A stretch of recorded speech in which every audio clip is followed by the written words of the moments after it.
Hello guys, good morning. This is Kiran और स्वागत है आप सभी का मेरे यूट्यूब चैनल सरकारी नौकरी अपडेट में, जहां मिलती है आपको सारी भर्तियों से रिलेटेड अपडेट।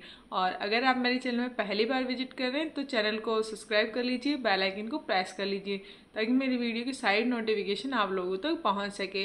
और अपन ने जो रीट में साइकोलॉजी की जो रिवीजन क्लासेस चलाई हुई थी, या फिर आप कह लो कि एक रिवीजन की शॉर्ट वीडियो सीरीज चलाई हुई थी, उसका आज अपना लास्ट डे है क्योंकि अपना सब कुछ हो गया है और अपने कुछ ही टॉपिक बाकी है। उनमें से अपन जो आपका NEP 2020 और जो बाल कल्याणकारी योजना है, जो दोनों नए टॉपिक ऐड हुए हैं, वो मैं नहीं करवा रही हूँ। उसके अलावा जितना भी है अपना कंप्लीट हो गया है। एक दो पॉइंट बचे हैं, उसमें NCF आपका 2005 है और एक क्रियात्मक अनुसंधान है। ये दोनों टॉपिक आज मैं आपको करवाने वाली हूँ। और अगर आप भी रीट की तैयारी कर रहे हैं तो और आपका सिलेबस कवर हो गया है और आप चाहते हैं कि आपका क्विक रिवीजन हो जाए और कोई ऐसा बता दे जिसके अंदर अपने को शॉर्ट नोट्स टाइप, यानी कि बस कुछ इम्पोर्टेंट चीज़ें अपन पढ़ लें, तो उसके लिए आप मेरे साथ जुड़ सकते हो और अपनी जो तैयारी है उसको आप बेहतर बना सकते हो। और जो मैंने पढ़ाया है उसमें से आपके जो मैंने पढ़ाया है उन टॉपिक से आपको क्वेश्चन 100% देखने को मिलेंगे। तो बस अब आप लोगों का टाइम वेस्ट नहीं करते हैं और स्टार्ट करते हैं अपने बचे हुए टॉपिक को। आज अपन पढ़ने वाले हैं राष्ट्रीय पाठ्यचर्या रूपरेखा 2005, यानी कि NCF 2005।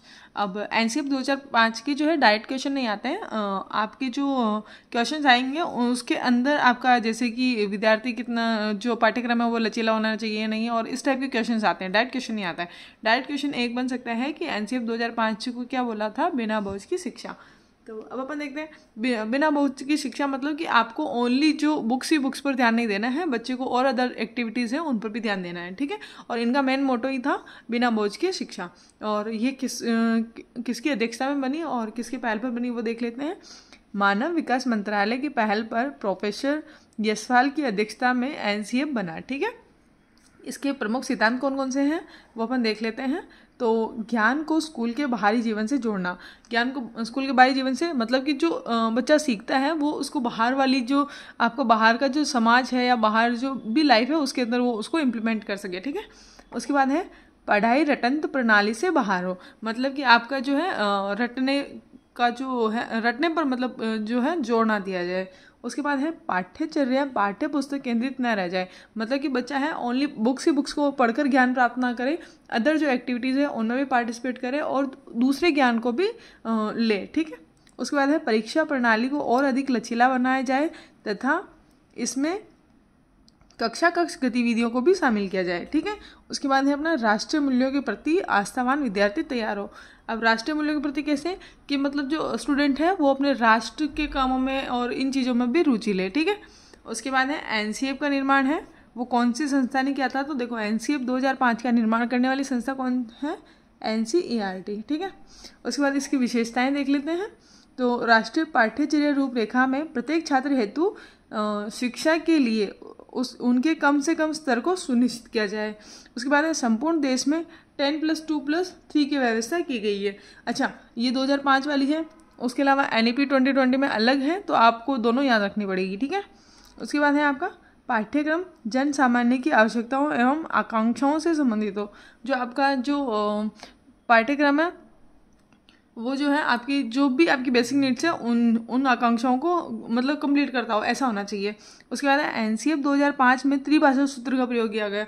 मतलब त्रिभाषा सूत्र कैसे, आपकी जो मातृभाषा यानी कि आपकी जो लोकल लैंग्वेज है वो, राष्ट्रभाषा या राजभाषा मतलब कि आपके जो देश में या फिर आपके जो राज्य में बोली जाने वाली भाषा वो, और तथा अंग्रेजी यानी मतलब अंतर्राष्ट्रीय भाषा को प्रमुखता से रखा गया, ठीक है उसमें। और इसके बाद है गणित की शिक्षा ऐसी होनी चाहिए जिससे बच्चे के वे संसाधन समृद्ध हो जो चिंतन और तर्क में अमूर्तनों की संकल्पना करने में सहायक हो। मतलब कि जो बच्चा है उसको गणित के अंदर ऐसा पढ़ाया जाए कि वो जो है अपनी जो चिंतन और तर्क शक्ति उसको मतलब दूसरी चीज़ों से जोड़ सके और उसकी तर्क शक्ति में और इनमें विकास हो, बस ऐसा ही है। और इसके अलावा इसमें जो है सामाजिक विज्ञान और विज्ञान से 2 अदर सब्जेक्ट है उनसे भी इसको जोड़ा गया है, ठीक है। और NCF 2005 में ऐसा कुछ ज़्यादा पढ़ने लायक है नहीं, बस आपको जब क्वेश्चन अटैम्प्ट करोगे वहाँ, तो आपको एक शिक्षक बन के एक स्टूडेंट के लिए क्या क्या फ़ायदे होते हैं वो आपको इसमें देख के उसके आंसर्स लगाने हैं।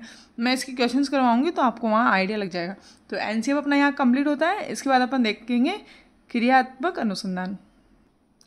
ओके, तो अब अपन पढ़ने वाले हैं क्रियात्मक अनुसंधान। इनके जनक किसको कहा जाता है, मैं यहाँ लिख देती हूँ। इनके जनक है अपने कोट लेविन। ठीक है,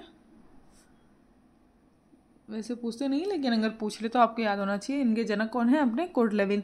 और इन्होंने क्या कहा था, नो एक्शन विदाउट रिसर्च और नो रिसर्च विदाउट एक्शन। ठीक है, ये इनका क्वेश्चन था। ये कभी पूछा नहीं गया लेकिन आपको एक बार बता रही हूँ मैं इस भी। ठीक है, अब देखो क्रियात्मक अनुसंधान होता क्या है। तो ऐसा अनुसंधान जो शिक्षा के क्षेत्र की तत्कालीन समस्याओं को समाधान करे या सॉल्व करे। ठीक है, अब देखो किन किन की समस्याएं किन किन की हो सकती है, आपकी विद्यार्थी की हो सकती है, टीचर की हो सकती है, विद्यालय की हो सकती है, फिर आपका जो शिक्षण है उसकी हो सकती है। देखो तत्कालीन समस्याएं होगी, वैज्ञानिक अध्ययन होगा और उसको क्या बोलेंगे, क्रियात्मक अनुसंधान। अब देखो क्रियात्मक अनुसंधान की व्याख्या किसने की थी, स्टीफन एम कोरे ने अपनी बुक किसमें, एक्शन रिसर्च में की थी। और 19वीं सदी से ही क्रियात्मक अनुसंधान शिक्षा प्रणाली का महत्वपूर्ण अंग बन गया। अब देखो क्रियात्मक अनुसंधान है, उसका क्षेत्र क्या है, विद्यालय तक सीमित है, मतलब संकुचित है।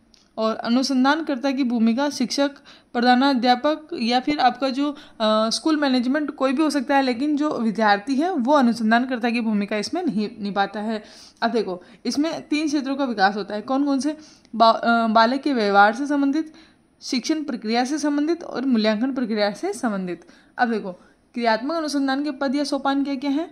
एंडरसन के अनुसार समस्या की पहचान करना, मतलब प्रॉब्लम को आपको आइडेंटिफाई करना है, और उसके बाद समस्या को परिभाषित करते हुए विश्लेषण करना, यानी कि समस्या की परिभाषा, यानी कि समस्या क्या है उसको परिभाषित करना कि अच्छा ये प्रॉब्लम है ना, और उसको छोटे छोटे टुकड़ों में डिवाइड करेंगे। ठीक है, विश्लेषण का मतलब भी यही होता है।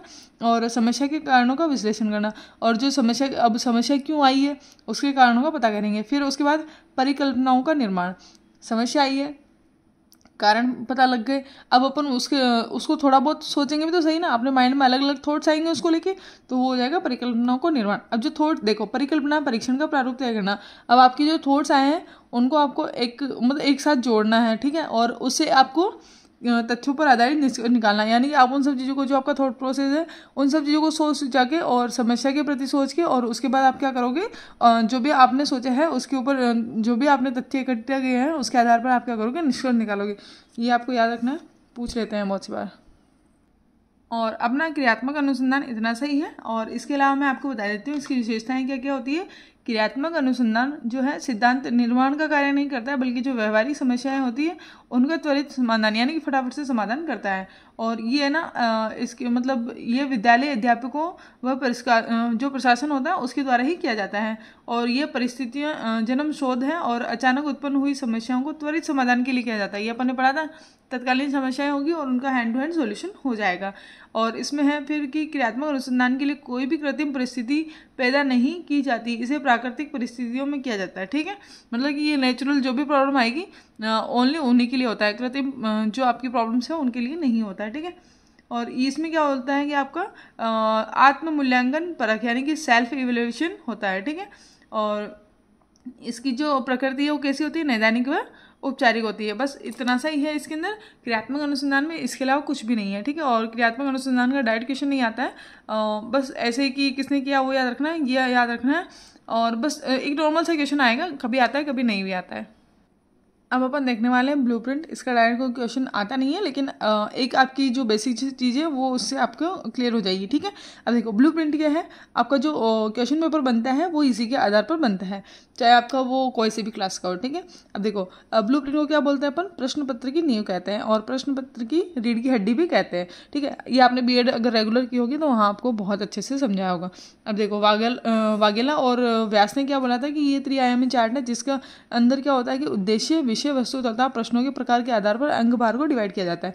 ठीक है, देखो शिक्षण आपके जो शिक्षण के उद्देश्य और प्रश्नों के प्रकार, उद्देश्य कौन कौन से, ज्ञान, अवबोध, ज्ञानोपयोग और कौशल। आपने जो बीएड की डायरिया बनाई होगी उसके अंदर आपने सबसे पहले यही चीज़ें लिखी होगी है ना, ज्ञान, अवबोध, ज्ञानोपयोग, कौशल, और आपने 2 चीज़ें और लिखी होगी, अभिरुचि व अभिवृत्ति। ठीक है, अब ये देखो, ये सब चीज़ें जो है ये तो आपकी ज्ञान से संबंधित हो गई, और वो जो दोनों हैं वो मतलब वो जो ये सारे तो पाठ्य पुस्तक से संबंधित होते हैं, और जो आपका अभिरुचि और अभिवृत्ति है वो आपके व्यवहार से संबंधित होते हैं, इसीलिए उनका यहाँ पर मूल्यांकन नहीं किया जाता है। ठीक है, अब देखो प्रश्नों के प्रकार कौन कौन से हो सकते हैं। वस्तुनिष्ठ हो सकते हैं, अति लघुत्रात्मक हो सकते हैं, लघुत्रात्मक हो सकते हैं, और आपके निबंधात्मक हो सकते हैं। और जो सबसे ज़्यादा है उसमें आपके ज्ञान पर बल दिया जाता है। ठीक है, अभी ज्ञान में क्या होता है, अवबोध में क्या होता है, ज्ञानोपयोग में क्या होता है, कौशल में क्या होता है, अभिरुचि में क्या होता है, और अभिवृत्ति में क्या होता है, ये आपको बहुत अच्छे से ध्यान रखना है। ठीक है, ज्ञान आपके पूर्व ज्ञान से जुड़े हुए प्रश्न हो सकते हैं। अवबोध आपका परिभाषा, उदाहरण, ये सब चीज़ें आ जाएगी। ज्ञानोपयोग मतलब कि आप अपने बाहरी जीवन से जो आपने सीखा उसको बाहरी जीवन से जोड़ो। और कौशल, इसके अंदर आपकी चार्ट वगैरह ये सब चीज़ें आ जाएगी। अभिरुचि और अभिवृत्ति है वो दो चीज़ें आपको और देखनी है। ठीक है, उसके बाद प्रश्नों के प्रकार तो आपने देख लिए। ये सब चीज़ें इसको बताने का एक ही मतलब था कि आपका ज्ञान के अंदर क्या आता है, अवबोध में क्या आता है, ज्ञानोपयोग में क्या आता है, और कौशल में क्या आता है। क्योंकि एग्जाम में आपके पूछ लेते हैं कि ये किसका प्रकार है, ज्ञान का है, अवबोध का है। अगर बताओ कि अगर आप अपने बाहरी जीवन से जोड़ रहे हो तो ये किसके अंदर आएगा, तो ज्ञानोपयोग में आएगा। अगर आप चार्ट आदि बना रहे हो तो ये किसके अंदर आएगा, कौशल में आएगा। बहुत सी बार क्वेश्चन पूछ लेते हैं, तो इसको बताने का बस एक ही मतलब था। सो आज अपनी यहाँ पर ख़त्म होती है साइकोलॉजी क्लास। आप लोगों को अगर अच्छी लगी तो अपने दोस्तों के साथ ज़रूर शेयर कीजिएगा।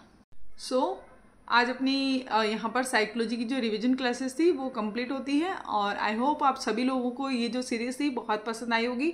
अगर आपको पसंद आई है तो अपने दोस्तों के साथ ज़रूर शेयर करना है।